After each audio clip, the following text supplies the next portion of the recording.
네, 반갑습니다. 마르스 김동석의 리얼 주식입니다. 오늘 마르스 김동석의 리얼 주식은 반대 매매로 폭락한 2차 전지 앞으로 이렇게 될 겁니다. 2차 전지가 앞으로 어떻게 흘러갈지, 우상향이 나올지 또는 급락이 나올지 어떻게 흘러갈지 오늘 처음부터 끝까지 정확하게 알려드릴 테니까 영상 끝까지 꼭 시청하시길 바라겠습니다. 그 이전에 저희 마르스 김동석의 리얼 주식 유튜브가 여러분들의 사랑으로 빠른 성장 나오고 있습니다. 현재 구독자 7만 9천 명이고 8만 명을 향해 달려가고 있습니다.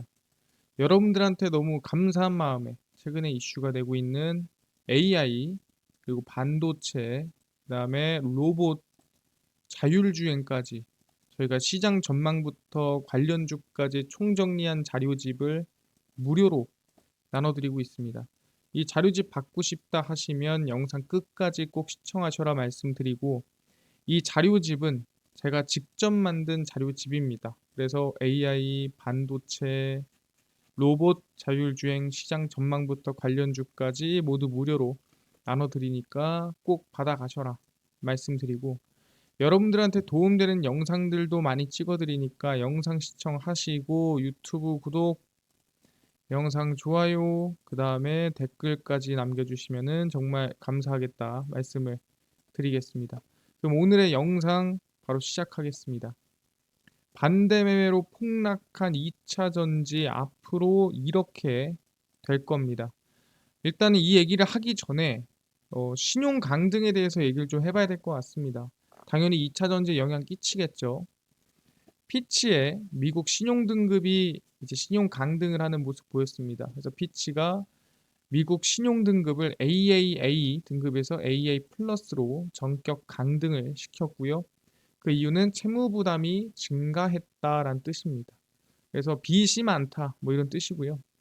국제 신용 평가사를 본다고 한다면은 우리가 3대 평가사로 피치가 있고요. 우리가 흔히 알고 있는 무디스라는 곳이 있고요. 그 다음에 우리가 스탠다드 앤 푸어스 S&P라고 있죠. 그래서 S&P, 무디스, 피치 이렇게 있는데 그중 하나인 피치가 미국의 국가 신용 등급을 AAA에서 AA 플러스로 전격 강등을 시켰습니다. 그래서 3대 국제 신용평가사가 미국의 국가 신용 등급을 강등한 것은 2011년 이후 12년 만에 처음입니다. 상당히 좀 역사적인 순간인데 피치는 보고서에서 향후 3년간 예상되는 미국의 재정 악화와 국가 채무 부담 증가, 거버넌스의 악화 등을 반영한다라고 설명을 했습니다. 그러니까 지금 재정 자체도 악한데 앞으로 채무 부담이 더 늘어날 것 같고, 그러니까 돈도 없는데 빚은 더 늘고, 그러니까 이거 신용 등급이 떨어져야지 뭐 이렇게 얘기를 하는 겁니다. 그래서 미국의 정부 재정 적자는 2022년 GDP 대비 3.7%에서 2023년 6.3% 수준으로 급등할 거다. 그래서 사실상 생산하는 거 대비해서 아마 빚이 더 늘지 않겠느냐 뭐 이런 얘기를 하고 있는 거죠. 근데 여기서 중요한 건 뭐냐? 오케이, 신용 강등하는 거 알겠습니다. 네, 할 수 있죠. 근데 과연 2011년에는 어땠는데요? 이게 상당히 중요한 거거든요. 그래서 2011년을 한번 확인해 보겠습니다. 그래서 2011년입니다. 미국이 신용을 강등당했고요. 그 당시에는 스탠다드 앤 푸어스가 미국 신용 등급을 AA 플러스로 한 단계 강등을 시켰습니다. 지금이랑 뭐 비슷한 흐름이죠. S&P는 재정 적자에 대한 우려 때문에 미국의 국가 신용 등급을 기존 트리플 A에서 AA 플러스로 한 단계 낮췄다고 밝혔습니다. 뭐 지금이랑 뭐 하는 말이 막 다르진 않죠. 미국 의회와 행정부가 최근 증세에 합의하지 못한 점을 반영했다. 그러니까 돈은 안 들어오는데 지금 중기적으로 재정 적자를 줄이는데 필수적인 조치를 못했다. 그러다 보니까 낮췄다 하는 거죠. 그러니까 말 그대로 돈은 없는데 빚은 는다. 지금이랑 똑같은 얘기예요. S&P는 또 미국이 부채 상한 증액 협상을 타결했지만 재정 적자를 줄이는 데는 충분하지 못한 결정이라고 평가했습니다. 이번에도 부채 한도 이 상한 증액 협상을 했죠. 근데 중요한 것보다 했음에도 불구하고 재정 적자는 줄어들지 않을 것 같다. 그래서 평가한 거죠. 아까 얘기한 대로 돈은 안 벌리고 부채, 빚은 늘어날 것 같아서 내렸습니다. 그러니까 최근 2023년도에 피치가 강등한 이유랑 21년도에 S&P가 강등한 이유랑 뭐 크게 다르진 않다라는 거예요. 그래서 S&P는 1941년 이후 약 70년 동안 한 번도 강등을 한 적이 없었습니다. 근데 이번에 70년 만에 2011년도에 강등을 시킨 거예요. 그러니까 어떻게 보면 2011년도에서 12년 만에 2023년도에 피치가 강등한 것보다 70년 만에 2011년도에 강등당한 게 더 충격적인 상황이었다라 볼 수 있을 것 같아요. 그럼 이때는 과연 증시가 어떻게 움직였을까? 이게 가장 중요한 거 아니겠습니까? 얼마나 크게 하락했고 얼마나 힘들었을까? 확인해 봤습니다. 근데 이거를 미국 증시로 안 봤어요. 왜냐면 여기 대한민국이잖아요. 그러니까 미국 증시가 더 빠졌으면은 국내 증시는 더 빠집니다. 그러니까 미국 증시보다 더 센 게 한국이에요. 그래서 미국 증시가 10% 빠질 때 15% 빠지는 게 한국이고요. 미국 증시가 10% 반등할 때 15% 반등하는 게 한국입니다. 그래서 미국 증시보다 더 격하게 움직이기 때문에 우리는 국내 증시 중심으로 한번 확인해 보겠습니다. 그래서 확인해 보니까 이럴 수 있을 것 같아요. 그 당시에도 사실상 피치가 같이 경고를 했습니다. 증시가 좀 시용 강등하면 밀릴 것 같은데 지금 시용 강등해야 될 것 같은데 라는 말을 S&P와 더불어서 피치도 같이 얘기를 했습니다. 신용 등급 피치 경고가 또 진행했고요. 근데 내리지는 않았습니다. 경고만 했어요. 신용평가사 피치가 미국의 국가 신용 등급 전망을 안정적에서 부정적으로 하향 조정을 해서 강등 우려가 나왔습니다. 그래서 미국 경제가 뭐 그 당시죠. 2011년도 기준입니다.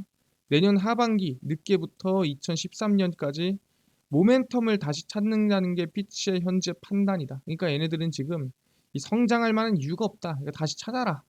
그래서 AAA인 시종등급을 유지하긴 했지만 좀 위험하다 얘기를 한 거죠. 그래서 이번 부정적 전망이 앞으로 2년 안에, 그러니까 2012년, 13년 안에 미국 신용등급을 낮출 가능성이 50%를 넘는다. 겁을 많이 줬죠. 근데 등급 안 낮췄습니다. 그래서 2011년 피치, S&P 등 신용 강등 언급 및 진행해서 겁을 줘서 시장이 마치 급락할 것 같이 또는 급락을 시키듯이 얘기를 했습니다. 그럼 얼마나 빠졌냐라는 거예요. 그래서 이거를 확인해 보니까 이렇게 빠졌습니다. 8월 이제 초에 이제 S&P가 신용 강등을 시켰습니다. 정확히 말하면 이 음봉에서 강등을 시켰고요. 첫 번째 하락, 두 번째 하락, 세 번째 하락이 저점이었습니다. 그러니까 뭔 소리냐? 3일 빠졌어요. S&P가 S&P가 신용 강등을 시키고 나서 코스피 기준이고요. 며칠? 3일 동안 급락이 나왔습니다. 그 뜻은 뭐냐? 오히려 이 3일 동안에 빠질 때가 무슨 기회다? 최저점 매수 기회다. 그 이후에 어떻게 됐습니까? 주가 반등 나왔죠. 물론 그 이후에 추세적인 상승이 나왔다 볼 수는 없지만 사실상 이 당시에 저점을 찍고 오히려 반등세가 강하게 나오는 모습을 보였다. 그러니까 이번 S&P 만약에 강등이 나와서 시장이 빠진다. 그래도 일주일 안에 그 하락이 마감될 가능성이 높고요. 플러스로 오히려 그 급락이 매수 기회일 가능성이 높다. 그러니까 이거는 나쁘게 볼 건 아니다. 우리가 생각할 정도로 엄청나게 임팩트 있게 볼 건 아니다. 이렇게 좀 말씀을 드리고 싶습니다. 알겠습니다. 일주일 안에 마감되면 일주일 안에 뭐 산다면 바닥에 매수할 기회라는 거라고 볼 수 있을 것 같아요. 알겠습니다. 그렇게 걱정은 안 할게요. 라고 할 수 있을 것 같은데 그럼 여기서 중요한 건 뭐냐? 오케이. 그럼 2차 전지를 건드릴 수 있을 만한 시장 얘기는 이해를 했어요. 신용 강등에 대해서. 그러면은 에코프로 BM, 에코프로 그룹은 어떻게 될까요? 에 대해서 물어보면은 지금 눈앞에 가장 집중하고 있는 게 저는 MSCI라고 생각을 하고 있는 상태입니다. MSCI 정기 변경 관련된 얘기를 할 텐데 방금 전에 제가 잠깐 이 이미지를 하나 지나갔는데 이게 뭐냐면은 이게 이제 미국 지수를 제가 이 금리랑 같이 만들어 놓은 겁니다. 이거 제가 만든 건 아니고 보시면 이제 유진투자증권에서 이제 블룸버그를 해가지고 이 만든 자료집이다라고 생각하시면 될 것 같은데 이게 보시면은 금리랑 시장의 이 흐름을 나타낸 거예요. 그러니까 금리가 내리고 올라가고 내리고 올라가고 내리고 올라가고 내리고 올라가고 하고 있잖아요. 근데 웃긴 건 금리가 올라간다고 해서 증시가 올라가네. 내려간다고 해서 내려가네. 올라가니까 올라가네. 근데 내려가는데 올라가네. 올라가니까 올라가네. 내려가는데 올라가네. 이게 웃긴 게 뭐냐면은 금리랑 증시랑은 사실상 큰 관계가 없습니다. 여기서 미국 증시가 언제 올라가고 언제 빠지는지가 궁금하다. 그거는 긴축과 완화입니다. 그러니까 돈을 뿌리고 있을 땐 올라가고요. 돈을 긴축하고 있을 때 내려갑니다. 그래서 긴축하느냐 완화하느냐 이 차이거든요. 그래서 사실상 이제 급락했습니다. 왜 급락했어요? 이 당시 우리가 흔히 알고 있는 리먼 브라더스 사태가 터지면서 급락을 했습니다. 돈을 미친 듯이 뿌려요. 언제까지? 2014년도까지 돈을 뿌립니다. 쭉 뿌려요. 여기까지 뿌렸죠? 그래서 증시가 올라가죠. 돈을 뿌리다가 이제 어떻게 해요? 너무 많이 뿌렸으니까 다시 이제 돈 걷자 합니다. 그래서 언제 걷어요? 17년에 걷습니다. 이때 걷죠? 그래서 증시가 급락합니다. 돈을 걷고 나서 어떻게 합니까? 그 다음에 2019년 다시 온 다음에 돈 다시 여기서 뿌리죠. 그래서 증시 또 올라갑니다. 금리 내려가지만 올라간 이유 돈을 코로나 때 미친 듯이 뿌렸기 때문이죠. 그러니까 올라가고 내려가고의 이유는 뭐다? 이 당시에 코로나 터진 것도 있겠지만 돈을 미친 듯이 뿌려서 다시 올리는 겁니다. 그래서 금리랑 아까 얘기한 대로 시장이랑 관계 없고요. 긴축이랑 완화랑 관계 있다. 근데 지금 아시겠지만 긴축할 만큼 했나요? 예, 긴축의 지금 최고점이죠. 그냥 뭔 소리냐? 시장이 솔직히 더 미친 듯이 빠질래도 엄청나게 빠질 만한 구간 자체는 없다라는 거예요. 그러니까 엄청 걱정할 건 아닌 것 같다라고 얘기하려고 이걸 가져온 거다. 그래서 슬쩍 넘어갈라 했는데 간단하게 설명드립니다. 그리고 이제 방금 얘기한 대로 에코프로 BM에 대해서 중요한 건 뭐냐면 이제 MSCI 정기 변경입니다. 그 당시에 이제 편입에 대해서 좀 실패를 하고 이런 얘기도 있었지만 이번에 다시 좀 진행이 됐고요. 성큼 다가온 MSCI 정기 변경입니다. 에코프로 여전히 변동성 높아. MSCI 지수 편출입 종목에 관심이 쏠리며 특히 황제주로 등극한 에코프로의 편입 가능성이 높은 것으로 전망됩니다. MSCI 지수 편입에 들어갈 것 같다라고 얘기가 나오는 거죠. MSCI 지수 편입이 뭔데요? 이 MS가 이제 모건 스탠리입니다. 미국의 투자은행인 모건 스탠리사가 발표하는 세계 주가 지수로, 그러니까 코스피, 코스닥, 뭐 아니면 S&P 이런 500 그런 지수랑 똑같은 거예요. 그래서 외국인 투자자들의 역할이 커지면서 주목받는 지수고, 이게 중요한 이유가 우리가 흔히 패시브 펀드라고 합니다. 이게 뭐냐면 시장 추종 펀드입니다. 시장이 1% 오르면은 내 펀드도 1% 오르고, 시장이 1% 빠지면 내 펀드도 1% 빠지는, 그러니까 시장만큼 움직이는 게 목표인 펀드가 패시브 펀드예요. 근데 그 추종하는 지수가 대부분 MSCI입니다. 이 운용사들이. 그러다 보니까 사모펀드든 운용사든 MSCI를 추종하기 때문에 MSCI 지수 편입된다는 건 무슨 뜻이다? MSCI 지수에 편입이 될 경우 해외 자금 유입이 늘어나고, 왜? MSCI 종목이 10개 있으면 100개 있으면 내가 이 100개 종목 이 MSCI 따라가려면 어떻게 해야 돼요? 100개 다 사야 돼요. 100개 다 사서 이 100개 비중만큼 사야겠죠. 그래야 얘 따라갈 수 있을 거 아니겠습니까? 그래서 뭐다? 이 100개 중에 하나가 빠지고 하나가 들어와. 그럼 하나 빠진 거를 팔아야겠죠. 새로 들어온 걸 사야 되고. 그럼 뭐예요? 이 기업이 좋든 나쁘든 일단 들어왔으면 패시브를 따라가기 위해서 사야 된다라는 거예요. 누가? 외국인 투자은행이든 운용사든 사모펀드든. 그러니까 해외 자금 유입이 당연히 늘어나겠죠. MSCI 지수 편입이 되면은 상장지수 펀드, ETF 등 지수를 추정하는 방금 얘기한 패시브 펀드, 지수를 따라가는 이 자금을 받을 수가 있습니다. 그래서 기대감이 충분히 있는 거예요. 그래서 일반적으로 MSCI 지수 편입 이전까지 올라가고요. 편입이 되면 빠집니다. 왜? 이전까지 무슨 기대감이 있어요? 한 3천억 들어오겠다. 한 뭐 자금 2천억 들어오겠다. 기대감이 있다고. 근데 얘네들이 뭐 한 방에 삽니까? 아니죠. 그냥 편입되고 나면은 생각보다 외국인이 안 사요. 그러니까 이 기대감이 쭉 올랐다가 편입되고 나면은 오히려 하락하는 모습이 나타납니다. 그렇기 때문에 정기 변경 이전까지가 오히려 기대감이 제일 크더라. 그래서 지금 에코프로의 MSCI 편입 가능성을 높게 바라보고 있고요. 특히 삼성증권은 에코프로의 편입 가능성을 100%로 제시했습니다. 얘네 무조건 편입된다. 이렇게 얘기를 했다라는 거죠. 아니 근데 흐름이 그럼 어떻게 된다는 거예요? 그래서 진즉에 편입을 했었던 LG 에너지 솔루션으로 확인해 보겠습니다. 이게 LG 에너지 솔루션이고요. 그러니까 원래 MSCI 지수 편입돼 있었어요. 근데 이제 보호 예수가 풀리면서 원래 유통 물량이 정말 적었거든요. 그래서 커지는 시점부터가 진짜였습니다. 그게 이제 11월, 12월이었어요. 그러다 보니까 언제 이 당시 이 고점부터가 MSCI 지수 편입이 본격화되는 시기였거든요. 그러다 보니까 어떻게 됐어요? 딱 뜨자마자 오히려 하락하는 모습이죠. 왜? 기대감 때문에. 아, 외국인 자금 들어오겠다, 들어오겠다, 들어오겠다는 기대감 때문에 올랐는데 생각보다 안 들어온다고요. 편입되고 나면은. 그래서 이렇게 쭉 한번 밀리는 겁니다. 근데 밀리는 게 중요한 게 아니라 그리고 나서 어떻게 돼요? 어느 정도 진정이 되면은 다시 기업 가치에 따라 성장이나 반등이 나와줄 수 있다. 그래서 에코프로나 에코프로 PM도 급락한다는 게 아니에요. MSCI 지수 편입 이후에 지지부진한 흐름이 만들어질 수 있다. 그러니까 상승 모멘텀 자체가 당장은 살짝 잃을 수 있다. 라고 얘기를 할 수 있다라는 거죠. 아, 그렇구나. 알겠습니다. 그럼 지금 얘기하는 거는 MSCI 지수 편입 8월 11일 이후부터는 좀 지지부진할 수 있겠네요. 2차전지 대장주들이 확인했습니다. 그러면은 그 다음 2차전지 우리가 뭘 매수해야 되고 뭐 어떻게 대응해야 되나요? 라고 물어본다 한다면 그 방향성에 대해 설명드리겠습니다. 여기입니다. 바로 현대차 미국 공장인데요. 아시겠지만 현대차가 언제부터 생산을 하냐? 일단 뭐 현지 언론에 따르면 조지아 전기차 전용 공장이 24년 10월에 생산을 시작한다라고 얘기를 했습니다. 완공은 그 전에 되겠죠.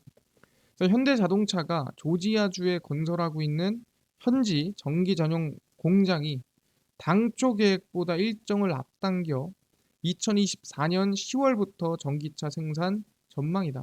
그러니까 약 1년 정도 남았죠. 약 1년에서 1년 1개월 정도.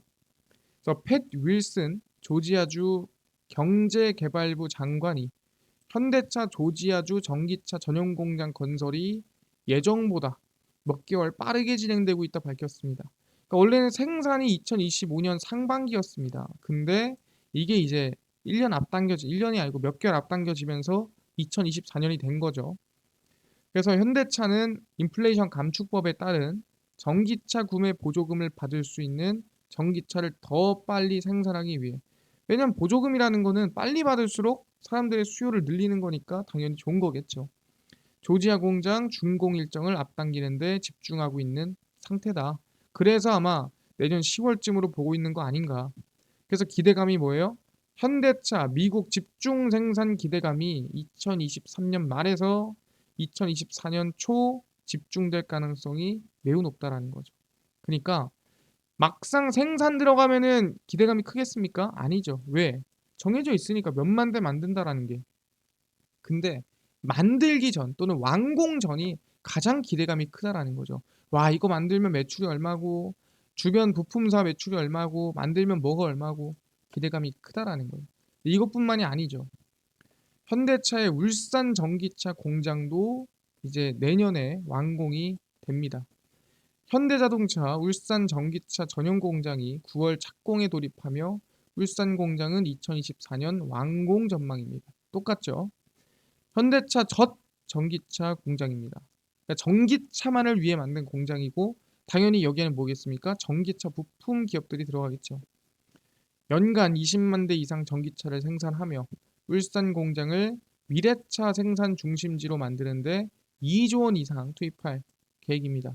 물론 미국 공장에 비하면 덜 들어가지만 한국 공장치고는 돈을 정말 많이 넣는 겁니다.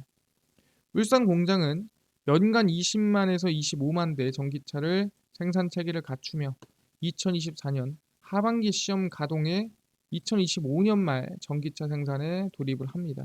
그러니까 2024년에 완공이죠. 아까 얘기했죠. 완공할 때까지가 기대감이 제일 클 때다. 그래서 빠르게 성장하는 전기차 신규 수요에 대응해 국내 생산 능력을 키우기 위한 포석입니다. 그러니까 지금 여기서 알 수 있는 건 뭐냐면 2024년도에 미국 전용 공장 완공. 이것도 전기차 전용이죠. 그다음에 2024년도에 울산 전기차 전용 공장 완공. 그럼 뭐예요? 내년만 하더라도 전기차에 대한 생산 기대감이 미친 듯이 올라간다는 거죠. 그러니까 올해가 배터리였다면 내년에는 전기차에 대한 기대감이 커진다라는 거죠.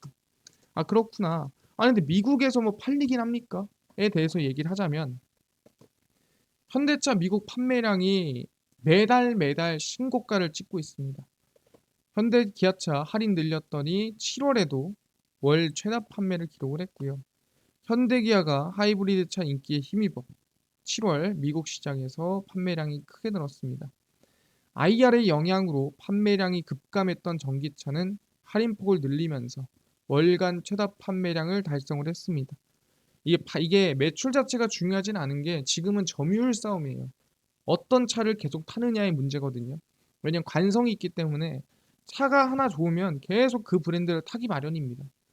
7월 판매 확대를 견인한 것은 친환경 차로 현대차가 15,392대, 기아가 11,106대를 판매해서 양사 합산 26,498대를 기록을 했습니다. 그래서 판매 비중도 18.4%로 역대 월간 최고치를 달성을 했고요. 그러니까 미국에서 인기는 계속 늘어나고 있는 상태고 공장이 내년에 완공이 된다. 그러면은 지금부터 시작해서 내년까지 관심을 계속 가져야 된다라고 얘기를 하는 거죠. 그래서 어떤 종목 관심 가져야 되냐? 바로 결론입니다. 에코프로 BM은 MSCI 지수 편입 이후에 지지부진한 흐름이 이어질 수 있습니다. 그리고 신용 강등으로 지수가 눌릴 수 있지만 2011년에도 3일에서 4일 수준으로 하락했기 때문에 오히려 눌리면 매수 기회입니다. 왜? 오래 걸리지 않기 때문에 반등하는데. 그리고 2차 전지가 지지부진해짐으로써 전기차 관련주 다시 연말부터, 그러니까 올해 연말부터 내년 연초까지 관심을 받을 수도 있습니다. 그래서 에코프로 BM은 그렇다고 하락하는 게 아니라 LG 에너지 솔루션처럼 일정 기간 이후 다시 긍정적인 흐름을 만들 가능성이 높습니다. 그러니까 우리가 지금 관심 가져야 될 건 뭐다? 현대차, 전기차 관련주에 대해서 관심을 가져야 되고 대표적인 게 서현이와 그다음에 에코플라스틱, 그다음에 현대공업이겠죠. 근데 이걸 지금 관심 갖는 게 아닙니다. 일단 올해 연말부터 내년 연초 사이에 관심을 가지는 게 맞다라는 거죠. 지금이 아니라 올해 연말부터 내년 연초. 그래서 이걸 매수할 기회를 다시 제가 정확하게 찍어 드릴 거고 지금은 이렇게 전체적으로 2차 전지가 흘러갈 수 있겠구나라고 이해를 하면 좋을 것 같습니다. 이해를 했습니다. 근데 아까 전에 이뿐만 아니라 AI, 반도체, 로봇, 자율주행, 시장 전망부터 관련주까지 총정리한 자료집을 100% 무료로 나눠준다고 하셨는데 혹시 어디서 받을 수 있나요? 또는 당일 급등이 예상되는 단타 종목을 매일 무료로 좀 나눠주시고 장 시작 전에 급등이 예상되는 뉴스라든가 시황을 좀 무료로 좀 정리해 주시고 테마주라든가 매매법 강의를 좀 무료로 좀 나눠주세요 하시는 분들이 있어서 김동석 대표가 100% 무료로 나눠드리고 있습니다. 바로 김동석의 리얼 주식 연구소라는 100% 무료 어플이고요. 이 어플은 내가 아이폰을 씁니다. 앱스토어에서 무료로 설치 가능하고요. 갤럭시를 씁니다. 구글 플레이, 플레이 스토어에서 무료로 설치가 가능합니다. 앱스토어, 구글 플레이, 플레이 스토어에서 무료로 다운로드를 받으면 혹시 전화번호나 뭐 개인정보 같은 거 입력해야 되는 거 아닌가요? 아무것도 입력을 안 하셔도 됩니다. 그냥 무료로 쓰시면 되니까 그냥 앱스토어, 구글 플레이, 플레이 스토어 접속을 하신 다음에 뭐라 검색한다? 김동석의 리얼 주식 연구소라 검색을 하시고요. 이렇게 김동석의 리얼 주식 연구소 어플이 뜨게 됩니다. 100% 무료로 어플 설치 가능하니까요. 꼭꼭꼭 무료로 설치를 하셔라 말씀을 드립니다. 무료로 설치하고 나면은 뭐 전화번호 같은 거 적어야 되는 거 아니냐. 아무것도 안 적으셔도 됩니다. 전화번호 적을 필요가 없으니까 그냥 적을 데도 없어요. 무료로 어플 설치하시면 될 것 같습니다. 그래서 무료로 어플 설치를 하고 나면은 이렇게 김동석의 리얼 주식 연구소 어플이 뜨게 되고요. 당일 리얼 추천주가 당일 급등 예상 종목을 무료로 알려드리고 급비 분석이 장 시작 전 시황입니다. 급비 자료가 테마주라든가 매매법 무료로 나눠드리고 있고요. 아까 전에 말씀드렸던 AI, 그다음에 반도체, 로봇, 시장 전망부터 관련주 어디서 무료로 받을 수 있나요? 자료집. 리얼 추천주 누르시고요. 들어가시면은 저희가 8만 명 감사합니다 하면서 자료집 올려놨습니다. 이 8만 명 감사합니다 자료집 이거 누르고 들어가시면은 맨 밑에 월가 대가들의 투자법 총정리 자료집이랑 AI, 반도체, 전기차, 자율주행 로봇, UAM 자료집 다 무료로 올려놨으니까 받아가시면 좋을 것 같다 말씀드리고요.